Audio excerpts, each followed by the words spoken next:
So, what if I told you there's a single word that could completely flip the power dynamic in a relationship? It's a pretty bold claim, right? Well, that's the core idea from a piece called The Ordinary Woman Breaking the Cycle of Emotional Servitude. It argues that this one simple word is the key to getting out of a very common trap. And today, we're going to dig into exactly what that means.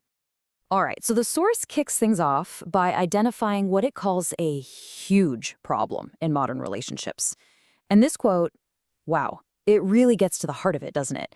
This whole idea of men walking on eggshells, just constantly trying to get approval to the point where they completely lose themselves. It's a really intense way to set the stage for the, let's say, unconventional solution that's coming up. The author actually has a name for this state of being, emotional servitude. The idea here is that the man stops being a partner and becomes more like a subject, a servant in her kingdom. His main job becomes managing her feelings and trying to meet every expectation, and he kind of disappears in that process.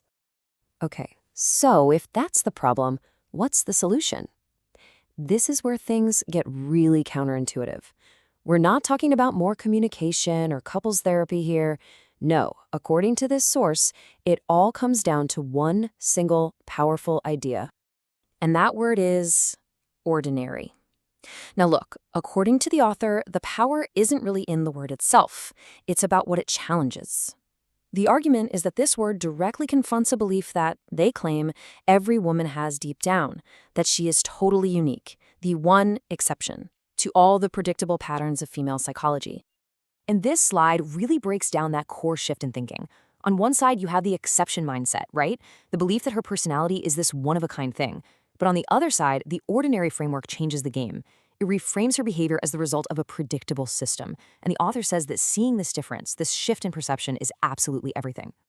And just to be super clear, the author is not saying you should call her boring. That's not the point at all. The goal of using the word ordinary is to show something much deeper, that you see the operating system running in the background. You're basically signaling, hey, I see the pattern here. This isn't some random, unique event. It's predictable. And that's what's supposed to kick off this whole chain reaction. The first domino to fall is her belief that she's the exception.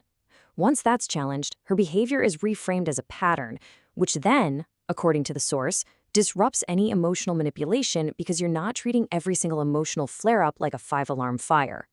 And the very last domino, you finally break free from that never-ending need to seek her approval. The author is really specific about the intention here. They say this is not supposed to be an attack. It's meant to be an antibiotic. It's a powerful metaphor, right? It frames this whole thing as a cure for a relationship that's been infected by manipulation. The goal isn't to hurt anyone, it's to heal a dynamic that the author sees as being really, really unhealthy. So what does this actually look like? The author implies this 3-step process. First, you've just got to recognize the cycle for what it is, that feeling of always walking on eggshells. Step 2 is all in your head. You have to reframe the dynamic and start seeing the predictable patterns. And only then, after that internal shift, comes step 3, where you administer the antibiotic and use the concept of ordinary to try and reset the whole thing. When you boil it all down, this whole argument is really about one thing, and it's not actually the word ordinary. It's about an internal shift from seeing chaos to seeing clarity. The author makes it super clear that you can't just throw this word around as a tactic. You have to genuinely change how you see things first. The word is just the final expression of that new understanding you have. So the source material wraps everything up with this really direct and, provocative challenge. It's not just an interesting idea to think about. It's framed as a call to action. The question it leaves you with is pretty simple and pretty heavy. Are you ready to stop being a servant in her kingdom? Definitely something to think about.